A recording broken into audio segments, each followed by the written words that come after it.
Alright guys, this is a Longplay review for Rolling Thunder on the Amstrad CPC, released by US Gold in 1988, which is a coin-op conversion from the popular arcade game released by Namco in December of 1986.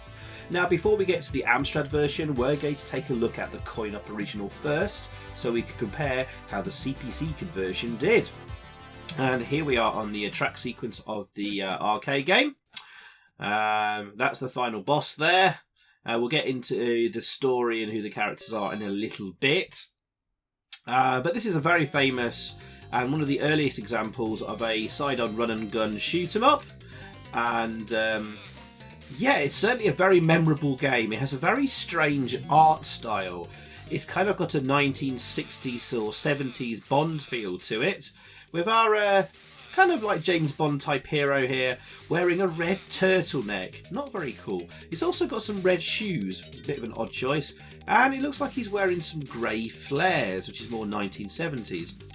And yeah, it's quite memorable for his art style. Certainly the bad guys you're fighting against here look like they're the gay chapter of the Ku Klux Klan, with lots of rainbowy colours and pink hats and red booties, and yeah, rather strange, but definitely memorable. Anyway, the story goes, and I'm going to take this from the Amstrad CPC manual of the game. It starts with, in New York City around the year 1960, the elusive Mabu is plotting to conquer the world. Now, Mabu was that green guy we saw on the track sequence. Rolling Thunder, the undercover arm of the WCPO, the World Crime Police Organisation, has sent the female secret agent Layla on a special assignment into Geldra's underground headquarters. Her mission was to expose the treacherous conspiracy, but she was captured. The WCPO sends in the only man on the Rolling Thunder force who could possibly rescue Layla. He is known only by his reputation and codename Albatross. Guns are blazing and the fighting begins. And there you go. So we're fighting against the forces of Geldra here. And as you can see, they come in different colours, and each colour represents a different thing that they will do. Like the guys in yellow there take more than one hit to kill, for example. And that's the end of the first level. There are basically 5 levels per story, or 5 areas per story, and there's 2 stories. So basically a total of 10 levels, but the final 5 levels are just basically repeats of the first 5 levels, but with a higher difficulty. So we're just going to flash forward through the second area here, just to show you a bit of the highlights, and then we'll move on to the Amstrad one. So enough here to see how the Amstrad one will compare. Obviously, this is a very famous coin op. It's very well remembered and liked. There was a sequel in the arcades too, which actually arguably is better. But for the time, this was excellent stuff. Oh, blue ninjas here. I think that's the only time they appear. Maybe they reappear later on. I can't remember. And you get a little cutscene there of our agent we're trying to rescue there, Layla. Special mention here as well to the music, which is excellent for its time. You'll notice there's higher and lower sections that you can jump between if there are railings there. Oh, there's mutant guys now, mutant werewolf type creatures. And you can go in the doorways there to collect ammunition. And also we get panthers attacking us on this area. And then later on we get lava men as well. Oof. So yeah, we'll talk more on the mechanics of this game in a little bit. But let's get into the Amstrad version now, which unfortunately on the box art is rather disappointing. There were some excellent cartoony style drawings on the arcade flyer, and they didn't use that. Instead, they went for an open wallet with a badge. Pretty poor box art, but there you go. All right, let's get into the Amstrad version then. Right. Oh, guys, I have put this one off for years. I did look at doing this as a long play many years ago, and I just gave up. I can't do it. It's too frustrating, too difficult. Oh, nice loading screen there though. But look, if you notice in the bottom corner there, it said converted by Tiertex. Ugh, no. Well, yes. Anyway, yeah, I've put this one off for a very long time, and I thought Since it's Christmas, if you're watching this around the time this goes live, it could be my little Christmas present to you all. And I finally got it over and done with. So let's kick things off. And here we go. Well, it's Rolling Thunder, all right. It kind of looks like Rolling Thunder. And yes, you can jump between the higher and lower sections. And the agent kind of looks like Agent Albatross. And it just plays like a complete dog. It's really, really slow, laggy, terrible frame rate, terrible graphics. Though they are colourful. Some of the sprites look alright, actually. The bad guys there, the sprites are actually pretty okay. There are actually several frames of animation, not ammunition. And the gameplay is there, like the arcade, but it's just kind of a really crap version of it.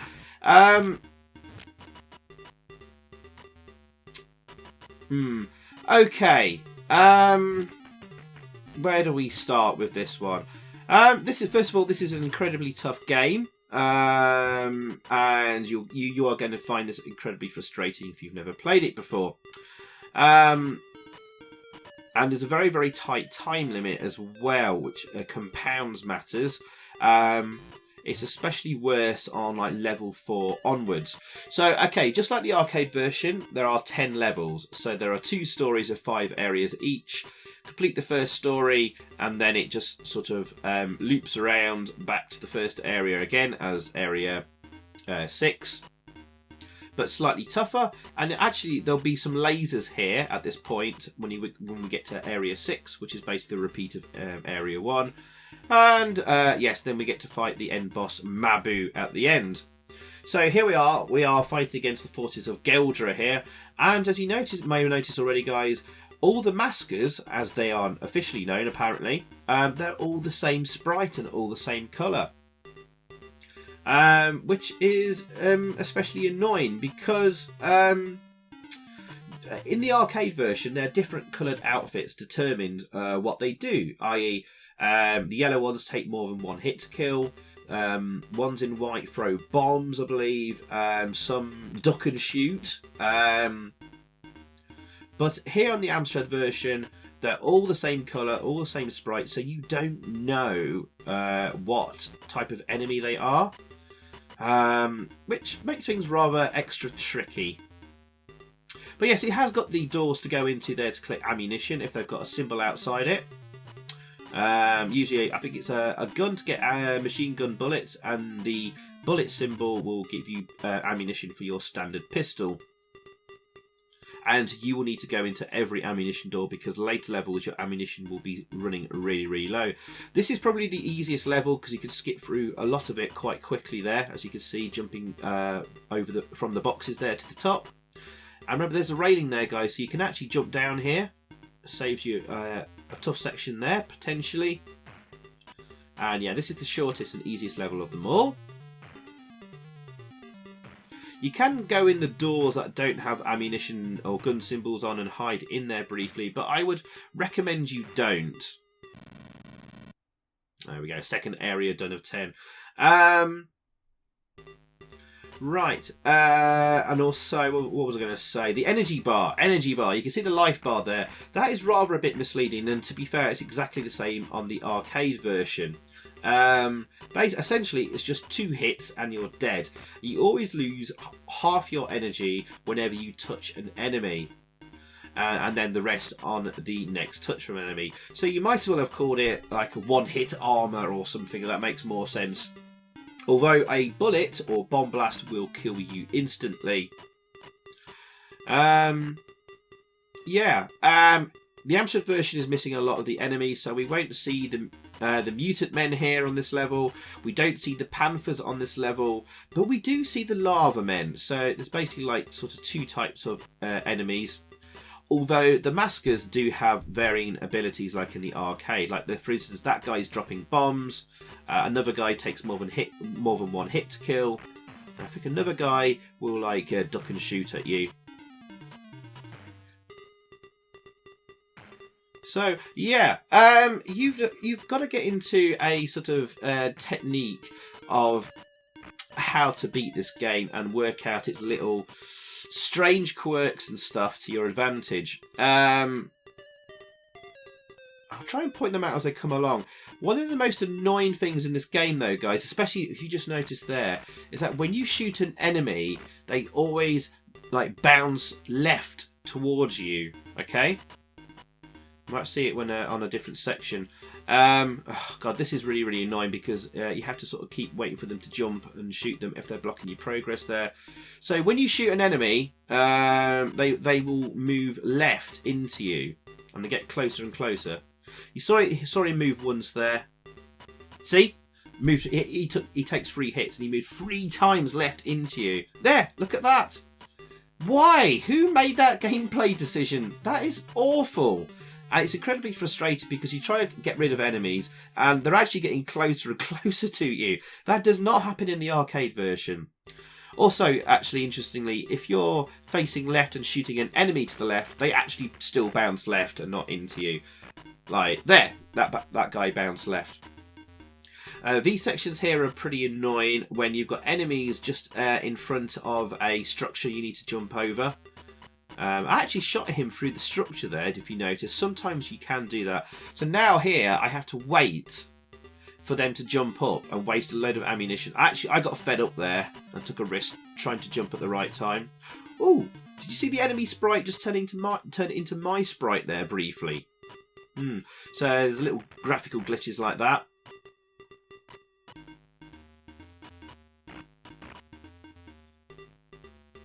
So yeah, you just kind of have to get used to this game and its little quirks and how you get past certain enemies. You got to proceed with caution, but also at pace as well, because that clock is running down really, really quickly, and you don't really get enough time. And look, I can't. If I just drop down there, I would land on an enemy and die. Actually, I got fed up there. And look, even if I jump now, I'm still going to get hit there from an enemy. So it's a tough one. This one. It's a tough one. Let's get into who did this conversion then for the Amstrad. Well, as mentioned earlier, the conversion was done by Tiertex. No, not Tiertex. But there we go. I think basically US Gold's in-house development team. So coding was done by a guy called John Prince, who is probably most famous on the Amstrad for doing Indiana Jones and the Temple of Doom, Street Fighter, and Arctic's World Cup Soccer, which famously became World Cup Carnival for US Gold. Oh, here's the lava men. So we do get a different enemy there. We do get some animated lava there. The trick on this section is fire before you jump at the right points. So you've got these bullets going across the screen. Forgot to do it there to get rid of the lava men. Firing can be quite laggy and catch you out, as are the controls, very laggy and unresponsive at times. But we were just talking about John Prince, the programmer. What other games did he do? He also did International Rugby and Mutant Monty for Arctic, and Mr. Wong's Loopy Laundry for Amsoft. So not the greatest CV in the world, but some significant games from Mr. Prince. Also on coding duties was a guy called Donald J. Campbell, but looks like he didn't do anything else for the CPC. Now, graphics was done by a guy called Lee Christian. His only other game being Street Fighter alongside John Prince again, and I have no idea who the musician was here. Obviously, he didn't want to be credited for this music, and I don't blame him. Well, actually, the tune is kind of okay. It just gets really... Oh, God, look at the sprite glitch there. Yikes. The music just gets really repetitive and then eventually quite annoying. So there we go.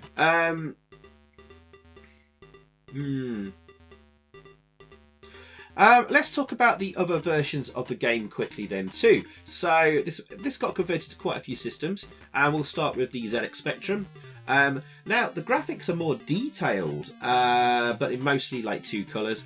It does play a little bit faster, the Specky version, but it also has a similarly poor frame rate like the CPC does. There's no music in game, and the sound effects are incredibly poor. But most importantly, it doesn't have the stupid thing the Amstrad version does, where when you hit enemies, they don't bump forward into you. So the Specky version is better than the Amstrad one, but it does have the same ending too, which is disappointing. We'll see in a little bit. The Commodore 64 version plays very smoothly and at an okay pace, but the sprites are awful, incredibly blocky and simple. It's hard to say which sprites are worse, the Commodore 64s or the Amstrads. Oh, here we are at the end of level 5. So when we get here on level 10, this is where the boss will be. And there we go. We move on to the next story. Story 2, Area 6, which is basically level 1 repeated, but tougher. We'll talk about the Commodore version. This version is strange. You notice how I'm jumping there. I can only jump when there's a railing there. I'm jumping off there. On the Commodore 64 version, it doesn't bother with handrails. So this is the Commodore is the only version where you can basically jump up and down between any of the sections. See, I can't jump up here where there's no railing, but I can where there is a railing. On the Commodore, it doesn't matter at all. Jump anywhere you want, which kind of ruins kind of the strategy that the arcade version made you employ. Also on the Commodore, the enemies are at least coloured differently. Hurrah! However, there's no mutants or panthers like on the Amstrad version. But all the doors are missing on the Commodore versions. The doors are just basically completely missing. There's just like a black space there, which you can either go in or out of. Strange. But there's a SID chip rendition of the music that we're hearing now, but doesn't sound as annoying. So the Commodore is probably the best version on the 8-bit home micros. But Mabu, the end boss, is ridiculously easy to beat, and the ending is just a message saying congratulations. Oh look, now we get lasers on this level. They look quite nice actually. Well done there. Let's move on to the 16-bits. Atari ST. This is very poor for a 16-bit machine. It's really slow, juddery scrolling, and very sluggish controls. But the music does sound a bit better than the Amstrad version. But the Atari ST is shockingly slow for a port. And unlike the Amstrad version, all the enemies are the same sprite, believe it or not. So it's really, really bad for a 16-bit game. And then we move on to the Amiga, and oh dear, as expected, this is an Atari ST port, and it's utterly dreadful. The only thing going for it is that it has the actual arcade sound effects and music, although only the start of the music, like it stops just before the main melody would have come in, and then it's like looped continuously. So just awful, absolutely awful. And then we'll move on to the consoles quickly. The NES, Nintendo Entertainment System. The graphics are decent for the NES, and it plays smoothly and fast. It's a decent rendition of the arcade music as well. And it's actually pretty faithful to the coin-op. Considering NES conversions often went their own way and were very, very different from the source material. However, it does add hidden bonuses to find. But overall, this is probably the best conversion out of all of them. So go for the NES one if you want to play Rolling Thunder at home, if you're not playing it in an emulator like MAME. There was also a conversion planned for the Atari Lynx, however that was later cancelled in 1992. So there you go, that's the other versions. I have to say that probably the Amstrad is the weakest of them all. I don't know. I mean, it's in context, probably the Atari ST version is, because it's a 16-bit machine and it plays slower than the Amstrad version. It's utterly terrible. So maybe the Amstrad isn't the worst, but maybe the Spectrum and Commodore 64 have the edge on it. Although the Amstrad does have the most colourful graphics of the lot. And the enemy masker sprite does actually look quite good. Anyway, as for magazine reviews at the time, this was reviewed in the March 1988 issue 30 of Amstrad Action magazine, and they hated it. They thought, and I quote, "The graphics are terrible with very little detail, poor scrolling, even worse animation, horrible continuous tune, And it's irritating having to go back so far when you lose a life, and that you'll get bored very quickly. And they gave a final summary of one of the worst arcade conversions ever. Yikes. Though, yeah, they hated it. And they gave the graphics 34%, the Sonics 46%, the grab factor 42%, stain power 35%, with an overall AA rating of 37%. Oh, just got out of that. You know what, guys? They're not far off the mark, really, and probably not far off what score I'm going to give this either. Now, I know there are people out there that are fans of this conversion and really like it, possibly because they're big fans of the arcade original and have a lot of good childhood memories of it and stuff. And you know what, if you're watching this and never played this before, you might think, oh, this kind of looks okay and looks kind of playable.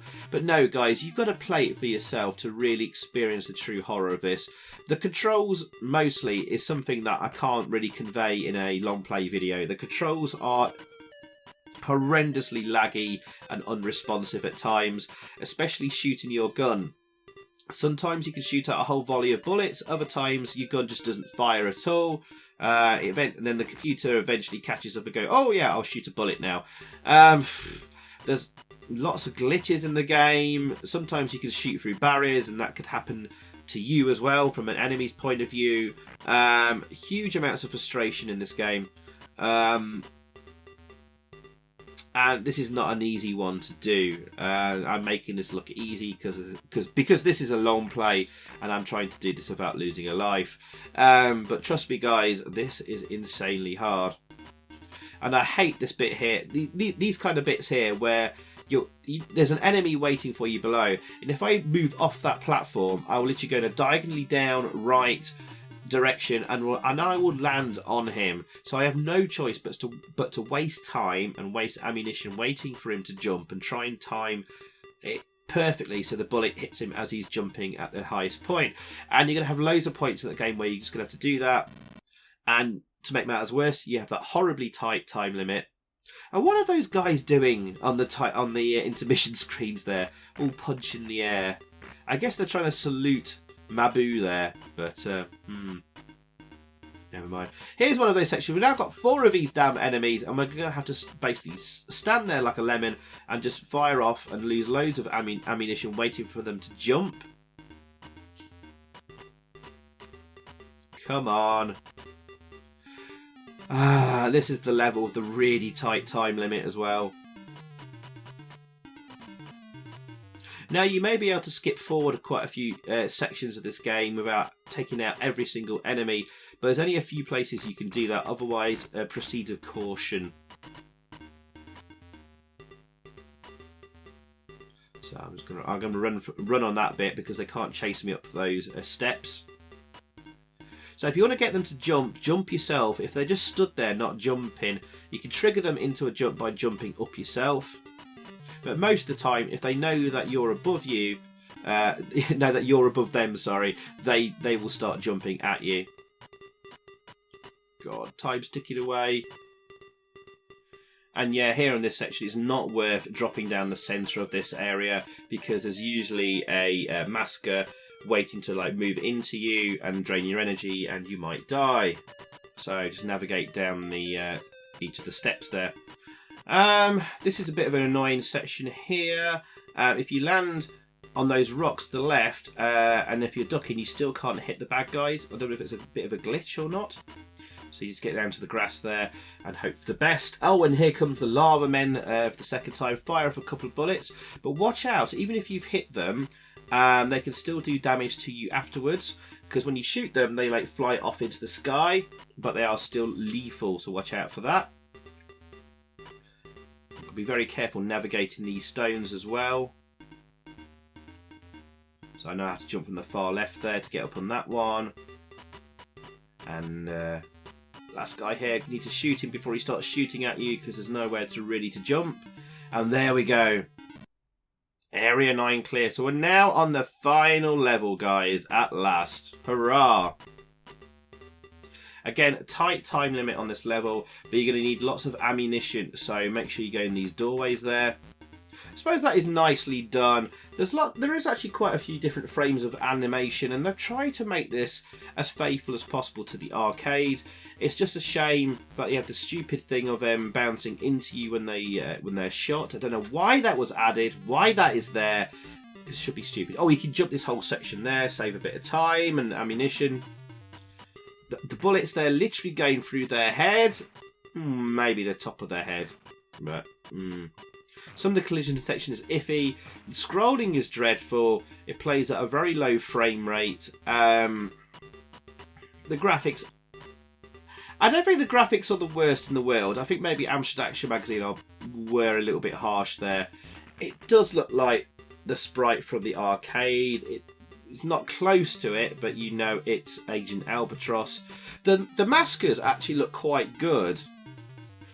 They're not very well defined, but they actually look quite good. The explosion effects there are actually quite nice. To be fair, there was a lot going on in the game, and it would be a struggle for the Amstrad to handle and cope with it. And look, a bit of slowdown there as well. And often, actually, when you shoot an enemy and you've shot another bullet, that second bullet may not do any damage to them. They have like maybe half a second to a second where they're kind of sort of invulnerable. So careful like spamming your machine gun and other bullets, because it may not have any effect. Sometimes you can shoot them through those barriers because the collision detection is off. And overall, guys, it's pretty poor. I think as an overall score from me, guys, I'm going to give this a 4.5 out of 10. I know some people might be upset by that. There are fans of this game, but you try completing it. I absolutely hated doing this long play, but I'm glad it's over and done with now, as we're about to come to the final boss. Lots of enemies here at the final headquarters and centre of the headquarters. A couple of rock faces to jump over, and then we're going to face off against Mabu in his lair. What you want to do here is move far left as far as you can, shoot off as many bullets as you can, and you might just do it. Oh, that was close. Literally one less bullet, and I would have been dead. So there you go, guys. That is Rolling Thunder completed, and that is all you get for an ending. Just congratulations, Area 10 is clear. Very poor. So what we're going to do here, guys, is I'm just going to kill myself and leave it there and show you the game over screen just for completion's sakes and see if there's a high score table. But there you go, guys. That was Rolling Thunder on the Amstrad. A fairly poor to average conversion, really. And I think maybe I'm a bit harsh at 4.5 out of 10. I don't know. What do you guys think? Let me know in the comments below. And there's the game over. So there you go, guys. Thank you very, very much for watching. I hope you enjoyed, and let me know what you think below in the comments, as I just said. Thank you and goodbye.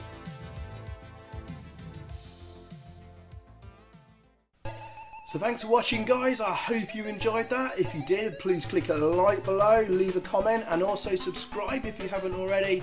And over that way, there's another video for you to check out. Zypho out.